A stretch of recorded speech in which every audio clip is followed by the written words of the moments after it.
The All-Ireland race was turned on its head over the weekend as champions Dublin were eliminated at the quarter-final stage for the first time since 2009. Padraig Joyce's Galway team secured a famous victory in Croke Park on Saturday evening, and as a result they will now face Jim McGuinness's Donegal team in the Final Four. On the other side of the draw, Kerry will take on Armagh after they saw off Derry and Roscommon respectively over the weekend in the quarter-finals. So a lot to talk about in today's episode of the Throw In Football podcast. Will Slattery here with you, and I'm delighted to be joined for our chat today by Colm Keys and Conor McKeon. And Conor, I know it was on Saturday evening and there were two matches yesterday, but we have to go to Dublin Galway first. Not only was it the game of the weekend, but it was the shock of the championship, certainly. Dublin were leading by, I think, 4 at half time, by 3 as the game kind of ticked towards the last 10 minutes. It looked like kind of a Dublin pulling away like they have done so many times in the past, but then Galway came with an almighty surge in the closing moments and ended up getting over the line. What do you make of what we saw from both teams on Saturday night? It was a very reminiscent, I think, of the Dublin defeat to Mayo a couple of years ago in the semi-final. And that they seemed to be in control, as you said. I think they led by 5 points at 2 different stages in the first half as well, but couldn't really shake Galway off. I think one of the things that's missed a lot about Galway this year is that they just don't concede goals. They've conceded 1 in 7 championship games this year, which is a brilliant record. And if you have forwards of the caliber that they have, if you don't concede goals, you're never really going to fall too far behind. And as you said, like in that second half, they were just all energy. They made lots of mistakes too, Galway. Like at one stage, I thought the only thing that was going to beat them was them kicking wide at themselves. But, I think when they got to the All-Ireland final a couple of years ago, it was noted how little experience they had on their bench. But they got 3 points off their bench on Saturday night, and Dublin only got 1. And I wouldn't know off the top of my head, but I'd say the number of times that Dublin have been outscored by an opposition's bench over the last 10 years is effectively known. So, yeah, it was one of those very, you tend to draw very clear lines after a win like that, but it felt very much like a coming of age moment for that Galway team to come up to Croke Park and to beat Dublin. With all the injury problems that they had, Sean Kelly going off, Shane Walsh, Damien Cormer looked like he was fairly inhibited, and Rob Finnerty as well. It's a massive victory for them, and I think for Dublin, the manner of the defeat, and I think their demeanour afterwards tells its own story about kind of there seems to be a touch of finality about it all. Yeah, we might focus on Galway for the moment, Colm. And, is that their biggest... I know they got the All-Ireland final in 2022, but is that their biggest victory, their most noteworthy victory since winning the All-Ireland against Meath in 2001, would you say? I'd have to think back on that, but I can't think of a more significant win. They obviously beat Kerry in 2018 in the All-Ireland Championship in Croke Park in the round robin that year, but you'd still think beating Dublin as All-Ireland champions still merits higher or rates higher for Galway, and very, very timely altogether. And Conor makes well-made point there about their defensive structure. The perception about Galway is that they have, some of the best forwards, potentially some of the best forwards in the game. And when Padraig Joyce took over 5 years ago, there was a real emphasis on front foot football. And then COVID hit and they were beaten in back-to-back Connacht finals by Mayo in 2020 and 2021. And since then, a much greater emphasis has come on defence. And I think a couple of significant changes within that defensive structure is, 2 years ago, John Daly was the all-star centre-back. He was the ball-playing centre-back. What a brilliant kicker of a ball he is. But he's no longer making the team. He didn't even come off the bench last Saturday evening. And Liam Silk is now centre-back, and Sean Mulkerrin was played there. Sean Mulkerrin is obviously a player who's had a lot of injury issues over the last number of years, but I thought he was really, really good at left half back. And obviously Dylan McHugh on the other side is one of the players of the championship so far. So that half back line was really, really strong right across the board. Liam Silk, once again, there are times when you just don't see him in a game, but yet he takes out an opposition player all the time. If you remember the All-Ireland final in 2022, his work on Sean O'Shea that day was really top class. And again, he was sat in around Cormac Costello there. And, he was just so good, quietly efficient in how he goes about it. So that's a big difference. Obviously, John Maher tracking Brian Fenton. Mayo had Donica McHugh doing a similar job in Roscommon 2 weeks earlier. This time it was John Maher. while Brian Fenton did break for an early score, I felt he was very subdued. And if Brian Fenton is subdued in any way or suppressing a Dublin team, they're never going to get too far ahead of the likes of Galway and Mayo. So that was an effective strategy too, to put Maher in opposition to Fenton. And then obviously Shane Walsh got his 3 points from play, almost standing on one leg. And injuries have been a recurring theme all the time for this Galway team, right from the start of the league. And even now they're having to deal with them. But one big factor for them is that they've got Cillian McDade right. Now, he's obviously been patient. He played so little, didn't play any in the league, and he just has eased himself back in.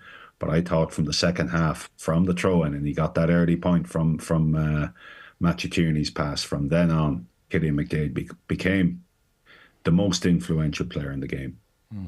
And Colin, from your perspective, like what stood out to you in the last, say, 10 minutes or so when Dublin were 14-11 up? I think, what was it? The final score was 17-16. So what's that? 6-2, I think, in the closing stages. Like, what jumped out at you? Any key moments in particular from either team that kind of decided things, in your opinion?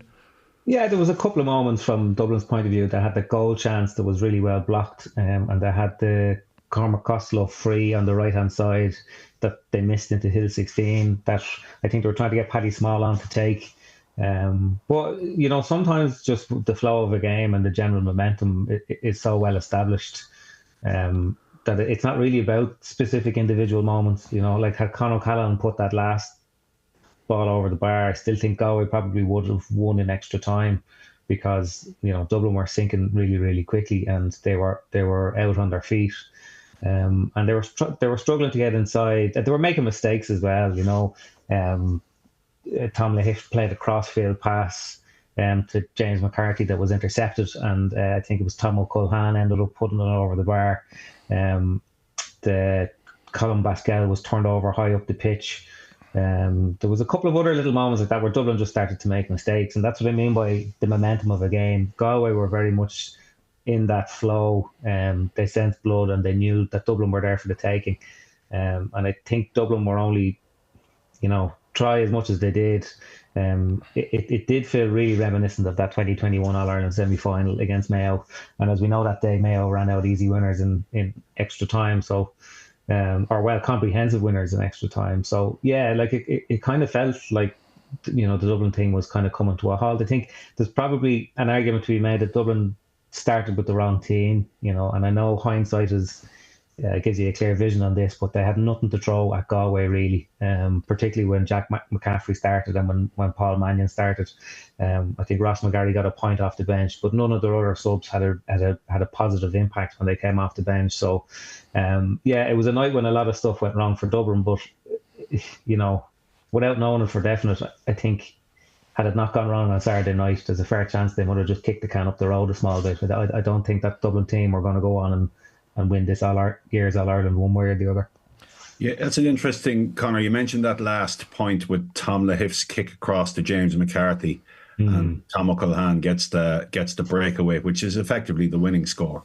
And Tom Lahiff, you know, the culpability will be placed at his door. But I thought James McCarthy, because it wasn't a good kick, but I thought James McCarthy last year and every other year gathers that. He recovers to be able, but he hasn't been playing. He's been playing so little that I felt was a symptom that it took him. I felt it took that split second too long to realign himself, and maybe that's the absence of games, that he's playing so little. And this is into around the 70th minute, and James McCarthy is still playing. And that begs the question: was he better coming off the bench? And again, you mentioned hindsight, and we all have degrees in that in this situation. But by front loading the team as they did, by playing those particular three players, and particularly McCaffrey and Mannion, who had made such an impact off the bench against Mayo and in other games, I think you'd want Mannion on the pitch for the last 25 minutes, and McCaffrey too, because McCaffrey really frightens opponents when he comes on. You're in the 50th minute, we'll say, and you see Jack McCaffrey coming on. You know what he's going to bring with those runs. And sure enough, he made a couple of very good telling runs early on, and it did help to establish a platform. But then the energy goes out of a game, and it, you know, midway through it, and things settle down. Whereas if you're looking at him, maybe the most explosive player to play the game, coming in off the bench. Even if he's 30 years of age, you still know that he's going to give that acceleration to Dublin to put you on the back foot. And the Costello free, so much play over in that right corner that you felt maybe Mannion gets a kick away, one of those high looping kicks. So, again, hindsight, we'll stress that. But I think I would have probably either reserved Paul Mannion or kept him on that little bit longer. I felt, okay, he had been caught in possession a couple of times, but I would have had Mannion on for longer in that situation. Maybe withdrawing Niall Scully, maybe place him out at number 10. He's been used to playing there a bit more. So team selection, there probably are questions over that. And Conor, in terms of you referenced kind of a bit of finality, the sense of that on Saturday evening, like when the championship gets underway next year, say, how many of those Dublin players do you think might no longer be in situ? Well, it's impossible to say for definite, but I'd be shocked if we saw Stephen Cluxon. I know we've all kind of probably given up at this stage trying to predict what Stephen Cluxon does next, but besides anything else, Dublin are well set up when Evan Comerford gets back from injury with himself and David O'Hanlon. So, I don't think they'll hang on to him any longer than he wants to stay. Mick Fitzsimons will be 36 by the time the championship comes around next year. Having said it, he probably looked like he had a bit more in him the other night. And obviously McCarthy then, we're talking about James McCarthy, what he did at the end of the game. I don't think he's played 70 minutes of a football match in about 2 years. And they've had issues with him breaking down all year. I think Dessie Farrell said after the Roscommon game that after he got injured that night, that another fella might have retired, given he'd had so many shocks. So I mean, the amount that I think James McCarthy has to go through to get onto the pitch, I wouldn't be, who would I be to be drawing lines through any of their careers? But Dessie Farrell referenced afterwards that it will be the last game for some Dublin players, and they're the three very obvious ones just by virtue of their age and their experience. But I think the big question is about the next group, that group of players that were born in 1993, the Brian Fentons and Kieran Kilkennys and Jack McCaffreys and Paul Mannions. A couple of them have opted out in the past, and they're all still young enough to have a major impact, and they could, steady the ship really over the next couple of years if they all stay in situ. But I wouldn't be inclined to take it for granted either. Those fellas have in the past demonstrated that there's more to life than just playing football for Dublin. So, that will be the crew that you would that would be the crew that you'd want to keep an eye on, because, I think even if, say, James McCarthy was to stay around, it might be in a bit of a reduced role. And those players, if one or two of them goes, maybe a couple more go, and then it's a massive overhaul. But, I think what's vital for Dublin is that they keep as many of that group together. And if they do, they're probably still going to be done. Well, it's probably still going to be successful in Leinster, and they're probably still going to be in the All-Ireland race. Don't think anybody could ever envisage another scenario developing like Dublin have put together over the last 12 years, 13 years, or whatever it has been. But that group of players hanging around, I think, is absolute tantamount to them continuing to be relevant over the next 2 or 3 years. And look, if they all hang around, it would be a bit of a push to predict that Brian Fenton and Kieran Kilkenny don't win at least one more All-Ireland before they finish up playing with Dublin. If they stay around, there's probably one more there for them. But it mightn't be next year. Mm-hmm. Yeah, well, certainly their elimination column on Saturday night did kind of, change the energy heading into Sunday's games, because one of the big favourites of maybe the two themselves and Kerry, exiting the stage. Obviously, Kerry-Derry didn't play. We were talking about it as the game of the weekend coming into the quarterfinals, and it didn't really play out that way. Kerry obviously did enough in the latter stages to pull away from Derry and get into the draw for the semi-final, and they now play Armagh. But overall, the contest, a lot of it focus has been on the contest. And I read your piece today, kind of analysing it. It didn't live up to the hype ultimately, did it? Nothing like it. Obviously, that was the game of the championship last year when they met in the All-Ireland semi-final, and Derry brought a little bit of shock and awe, I think, to that particular game that rocked Kerry a little bit and almost destabilised them. But it was pretty evident in Newry when they played Westmeath, and very evident in Castlebar when they played Mayo, that Derry had very much changed the emphasis in how they were going to play. and they had retreated to maybe 2022 variation under Rory Gallagher, where they were very, very deep defensive ramparts placed. And Kerry decided, well, we're not going to play into their hands here. We're going to pick and choose our moments. And it became a real grind and an appalling spectacle at times. And there's no point in trying to dress it up as anything else. There were times when people just completely disengaged, and it was one of those games when you could hear the chatter around Croke Park, and there was 47,000. They weren't obviously all there at that stage, but you could hear the chatter. You could hear the voices of the players calling each other. Very, very slow grind. A lot of ball, lateral ball. One of those games of football and played in more recent times that when two teams decide we're going to play and we're going to approach this with such caution, you will get that grind and you will get that stalemate.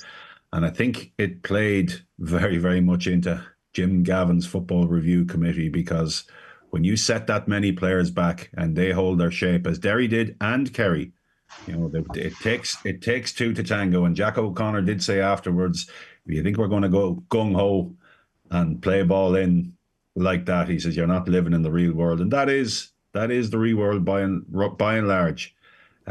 So it was a very, very poor spectacle right up to maybe the last quarter when Kerry got a bit more urgency into their play. I think their bench played a part. I thought Cillian Burke, who is one of their shining prospects, did make a big impact off the bench. And he's quicker than he looks. You think he's a big fella and he doesn't travel across the ground, but he did. And I think the breakaway score to put them 9-8 ahead, and you got that sense with that break with Gavin White and Brino Beglig, and then Burke got it to Sean O'Shea, I think it was, for the 9-8 point. That was a sign of something, just a lift in the energy and a lift in the pace, because this is not a Kerry team blessed with huge pace or counter-attacking ability. They don't counter as hard as maybe Donegal or Armagh, who are left. And even at times Galway, that last point that we referred to about Culhane, Kerry aren't really doing that to the same extent. The level of pace in the team does not appear to be there. So they're quite content to pick and choose and play their way through lines. And but overall, you mentioned the spectacle, very, very poor. I thought, by and large, a forgettable afternoon of football yesterday. Donegal showed obviously a lot of athleticism and pace, but that game was a real letdown. Yeah, it's interesting you mentioned the Football Review Committee, because I saw Jack O'Connor's comments afterwards where he mentioned he had met Eamon Fitzmaurice at Micheál O'Hertig's funeral, and they'd discussed briefly the rules, and Jack O'Connor saying he was excited about a couple of the proposals. And then I saw Padraig Joyce's comments the night before when he said, there's lots of rule changes potentially coming in after a game like that. Do we really need it? But obviously it was really a tale of two different sports almost, watching that over the weekend. Conor, from Kerry's perspective, where do you think they are at now in terms of the business end of the competition? They're obviously into the semi-finals. As I mentioned earlier, there was a sense that it was maybe Dublin and Kerry as the two big favourites. Dublin are eliminated. Does that leave Kerry substantially ahead of the chasing pack for you, or are they very much in amongst it and it's still all up for grabs? No, I wouldn't say they're substantially ahead of the chasing pack, but I would say that they're favourites for the All-Ireland. They've won one a couple of years ago with predominantly the same team. They've the lowest concession rate of any of the four teams that are left in the championship, albeit they've conceded 4 goals. And they've had a far easier programme of fixtures this summer. That was the big, I think, question going into the Derry game was, they didn't come up against anything like what Derry were going to throw at them yesterday. And, I suppose the conversation about the style of the game, and that Jack O'Connor referenced afterwards, is that when a team plays like Derry played, they dictate the terms of engagement. You have to play it on their lines, because otherwise you just get sucked into playing their game. And Kerry kind of had to play it that way, and that's probably where the big flaw is in Gaelic football. It's that the team that gets that many bodies back dictates the terms of engagement. Derry dictated that the game would be played like that. And you could see that Kerry weren't too comfortable with it, but effectively they were just better at doing it. Like when Derry were in their pomp, last year, the thing that defined them was they got 4 or 5 men very high up the pitch into the opposition's full back line, and they occupied a lot of defenders, and it meant that they could cut through them then with pace. The the kind of reaction to that, or where it left them vulnerable, was that if they turned the ball over, they had so many players really far forward, and that in a couple of kicks they could be caught out. And that obviously wasn't going to be the case after what happened earlier on in the summer, but it left them with just such a low level of I suppose, scoring threat throughout the match. You know, they were trying to dog this out into a very, very low scoring match and just hope that Kerry were kept with an even lower score than they were. So I'm not sure Kerry's well-being for the rest of the championship can be measured by what they produced yesterday. Yesterday was a very specific task and a very tricky one that they had to overcome. But, you know, I think on their day they have a very strong defence that's well set up, that won't concede big scores. I thought Cillian Burke made a bit of an impact off the bench. That's somebody who was being talked about early on in the league as being potentially Kerry's find of the year. And obviously up front, they possess three outstanding forwards, you know, and the outstanding player in the game. And I think if you put all that together, it's probably the tallest hill of beans of the remaining four All-Ireland contenders. And Colin, from a Derry perspective then, like, how would you kind of sum up their very topsy-turvy season? Obviously there was the highs of winning Division 1 with that great victory over Dublin, the lows of three very heavy defeats earlier in the championship. They had obviously had a brief mini revival, I suppose, towards the end, and now it all kind of peters out. Like, it's been a very strange year. Well, it has, and it's been a very poor championship from them, because ultimately they have lost 4 games and drawn 1 and won 1, and that is the reality, because that's a draw in Mayo. They win the penalty shootout and they go forward. That's the terms that dictated. But ultimately, after extra time, they've drawn that game too, which is their best performance too, by the way. But they did not rise to the standard that we would have expected of them after the league, and it was a very, very decent league campaign, obviously, from Derry. And obviously they were hit by that 4-goal capitulation, really, in Celtic Park in the early round of the Ulster Championship, and didn't really correct it for the Armagh game. They were very exposed that day, and Conor mentioned defenders high up the pitch, and defenders were giving them real thrust. The likes of Conor McCluskey and Gareth McKinless, Conor Doherty, these guys were getting forward to score goals. Owen McAvoy, they'd scored, I think it was out of the 14 goals from play that Derry had scored up to this weekend, defenders had scored 8. So that's where a lot of the thrust was coming from. But obviously they conceded those 8 goal chances against Armagh, and they really had to change. And we saw that in the last 3 games. And confidence can be buckled too as well. When something like happened then against Donegal and Armagh, the confidence can really deplete. And I sense that among those Derry defenders that like to get forward, that they were much more wary of it. And you saw that yesterday, that the same runs. Okay, Gareth McKinless got in early for a goal chance very, very early on, but there wasn't too much more of that. It was a cautious approach, but it has been a very, very poor championship. Derry have gone back. That's quite evident. Shane McGuigan, I felt, pretty much ploughed a lone furrow yesterday up front. And really the quality of the defenders. Lachlan Murray has showed up pretty well, and he's still a young player with plenty more to come. And now Lachlan was off. He missed the last few games because of a groin injury. But I felt otherwise. The Derry attack was really blunt without those defenders pouring through. And I think there'll be a real reset in Derry now. And they'll put a lot of thought about what their next step will be. And that includes the management of Mickey Hart and the coaching of Gavin Devlin too, I feel. Yeah, Colm, if I had to press you now, do you think when the ball throws into the National League in January, will Mickey Hart be on the sideline for Derry? Not sure. I wouldn't be absolutely certain of that, Will, because this is a group of players that are 5 years down the road. Obviously the first 3.5 under Rory Gallagher, and then Kieran Mina, and now Mickey Hart. And I think for some, there'll be a bit of time anxiety. That time is running out for some. Derry have a lot of players coming through. Obviously, they have 2 minor teams that are really good. One's in an All-Ireland minor final now. They have the minor champions from a few years back too. So there's lots of talent, lots of ability. But that doesn't mean that Brendan Rodgers and Chrissy McCaig and players of that ilk are going to necessarily align with those players too. That's a good bit away. So patience may be a thing. I would imagine they would. I would imagine they would like to see Rory Gallagher, some of them back, but I'm not too sure of what the situation there would be. Perhaps Mickey Hart will be able to bring them round, and maybe take them forward. But I have my doubts.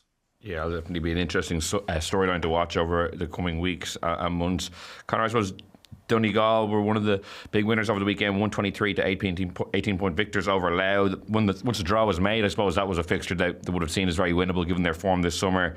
And what an achievement for Jim McGuinness in his first year back. I think that's Donegal's 9th semi-final appearance ever, and he's been in charge of 4 of them, so almost half of them have come under his watch across his 2 spells. How impressed have you been with them at the weekend? And obviously, Galway in the semi-final, like, they have a great chance of potentially getting into an All-Ireland final.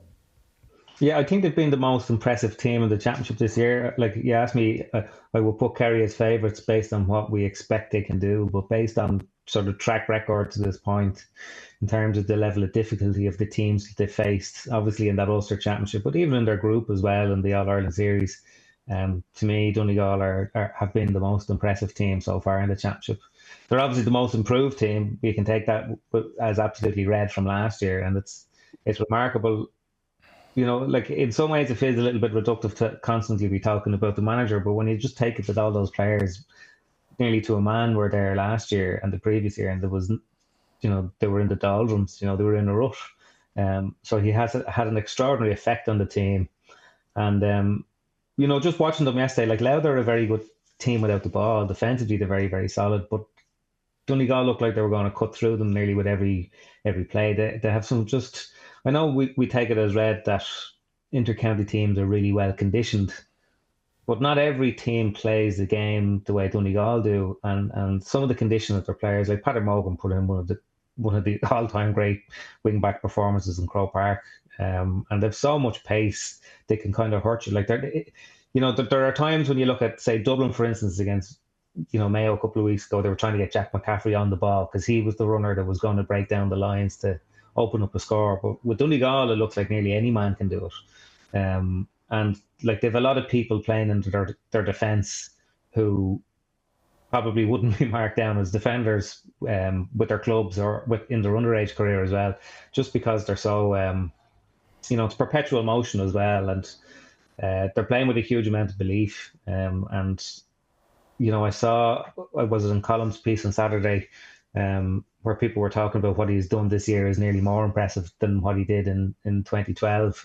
But, would you back against him doing what they did in 2012? In his first year in the job now, they have a fantastic chance from here on in, particularly with Dublin out of the championship. So, yeah, to me, they're the most impressive team of the championship so far.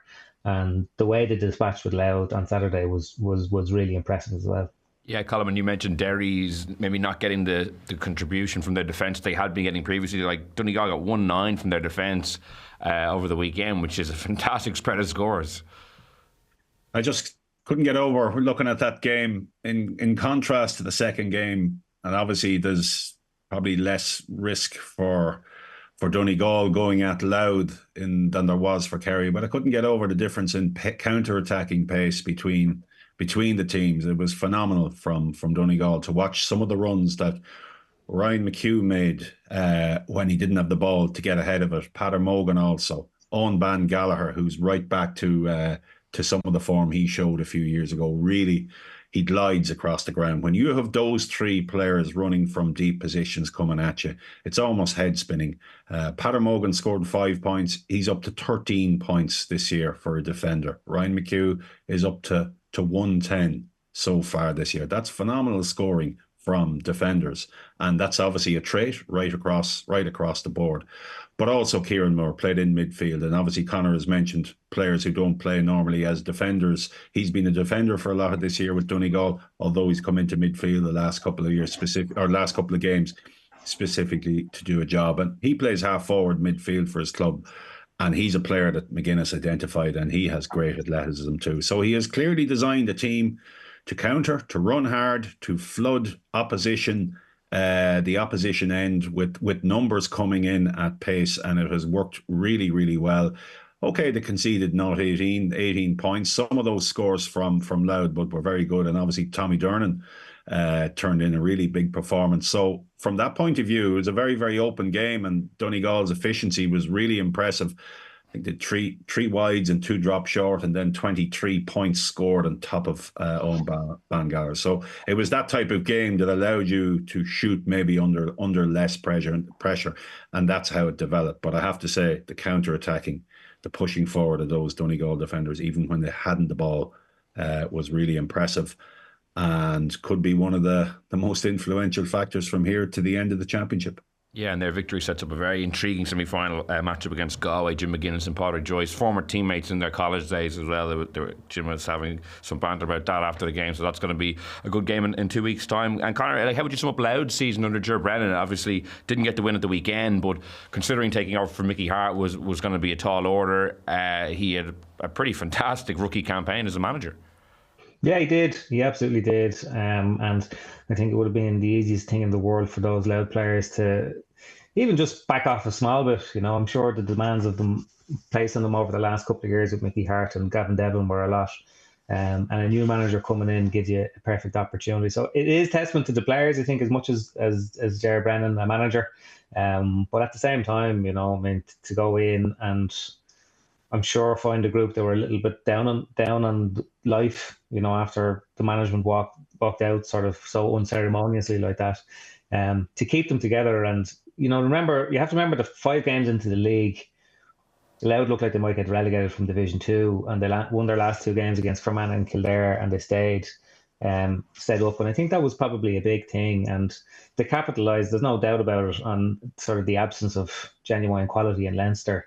And made another Leinster final, and like, you know, for that group of players to get into the All-Ireland series, the top 16 with the very elite teams 2 years running now is a great show of what they're about. And they're a modern football team. You know, they obviously shipped a lot of scores at the weekend in Croke Park against a really, really good team, but it was their 3rd match in 3 weeks. And you know, defensively they've been excellent all year, and you know, they've put it up to Dublin, and they've given Kerry a good rattle this year as well. So no, it was a great year for that group of players, and great testament as well to the management, as you said. You know, I think it would have been the easiest thing in the world for that group to back off it this year, but they didn't. They drove it on, and you know, they're definitely a team to watch. I would imagine they'd put a big emphasis next year on trying to get up into Division 1. So yeah, I think they'd be a team to watch from a very early point in next season. And the final quarter-final of the weekend, Colm, was Armagh Roscommon. Armagh 2-12, Roscommon 12 points, and a vital victory for Cillian McGeady and Armagh. I think they'd lost their previous 6 quarter-final appearances. It's now their first semi-final appearance since 2005, when they lost narrowly to Tyrone. You know, an important day. They probably didn't play as well as they had maybe against Derry in the round robin, or even in coming back in the second half against Galway, but it was very much job done, and now they have a massive semi-final to come against Kerry. Yeah, it was job done, and they were efficient in anything they had to do. Armagh, again, very, very well organised defensively. I think their recovery from losing a penalty shootout in the Ulster final, again, for them to lose 2 back-to-back Ulster finals on penalty shootouts, you think psychologically that's going to crush any team, and maybe it should, but they didn't. They came through as group winners of the hardest group, and they get into Croke Park, and while they weren't brilliant, and I think that would be widely acknowledged, they were efficient. You know, they got the key second goal from a turnover from a short kick out. They were able to put pressure on that, and Conor Turbot, who's been one of their standout players, put it away magnificently. I mentioned Donegal and counter-attacking base. Armagh have a good deal of that too. And while it wasn't always evident on Saturday, I feel it's there in them to really attack teams. I saw it against Derry in Celtic Park, how quickly they could get forward and break in support with numbers as well. And that's an impressive side of their game. You know, they're missing players. They're missing long-term Kieran Mackin and Conor O'Neill, yet the depth in their squad is really, really impressive.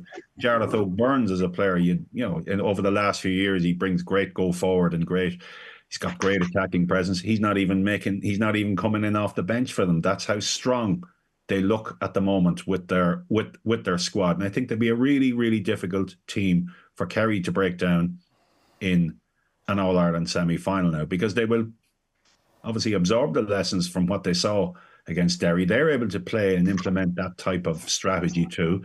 And I think they're probably faster counter-attackers at the moment now than Derry have been able, or maybe there's more caution in Derry, but Armagh can really get ahead of the ball.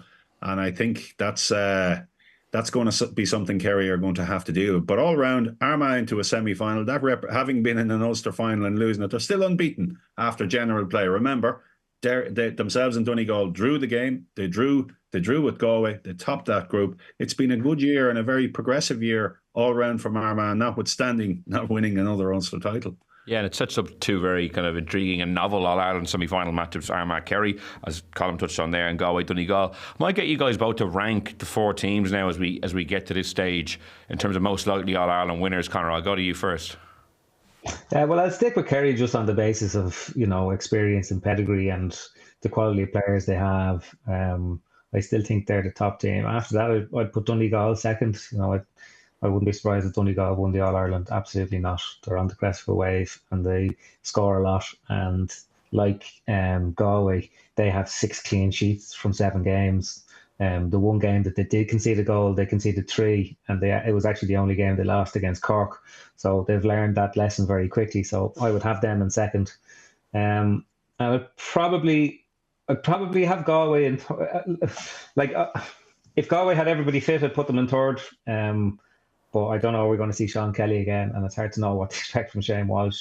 But I'd probably still put them in third because, by definition, if I'm putting Kerry first, I'm giving Armagh not as much a chance of winning. So I'd go Kerry, Donegal, Galway, Armagh. And Colm, what do you think? Well, a bit of group think here now, because I think exactly the same. I would have Kerry, given they were champions 2 years ago. I think Donegal have so much potential to even go another step up here. Galway's injury concerns, just Sean Kelly. I mean, up to the Armagh game last year, Sean Kelly was one of the best players in the championship, and then he got that injury. He's such an influence on them. If they only could get him right, I think they'd be right up there, breathing down the necks of Kerry again. Without him, it just takes them back a little bit, and you don't know with Shane Walsh. And I think, somewhere Galway and Armagh are just slightly behind Kerry and Donegal here. Well, it's set up to be an intriguing All-Ireland semi-final weekend in 2 weeks' time. For the moment, I'd like to thank Colm and Conor for joining me on this week's episode of the Throw In Football Podcast. You can subscribe to us on Apple Podcasts, Spotify, or listen on independent.ie. So until next time, thanks so much for listening, and goodbye. Thanks, guys.